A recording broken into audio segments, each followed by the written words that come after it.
अल्लाह दिता जोगी जलवी साहब सरकार का एक शेर याद आया तो एक फरमाइश है तो सरकार फरमाने नहीं वैसे भी इब्तिदा ये महफिल नहीं है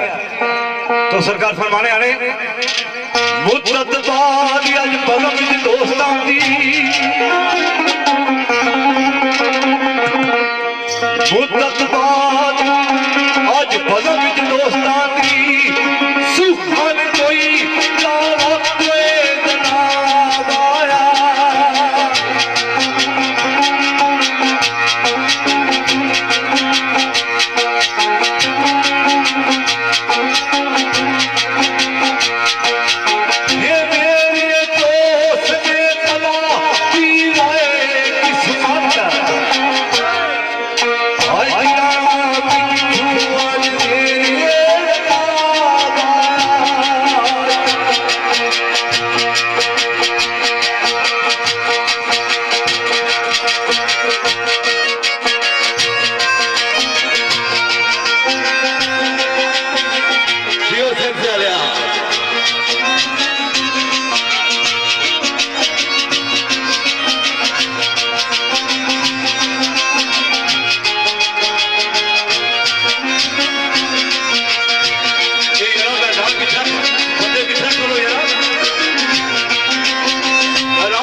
इलेक्शन होने ना 5 साल होने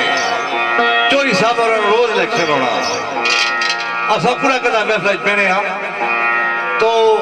जेरा रोज बोलना रहा उसका कुछ और अंदाज होना जेरा पूरा 5 साल बाद पूरा बेच जाओ उसका कुछ और लुत्फ होना तो तारक आजम साहब सरकार का खेल याद आया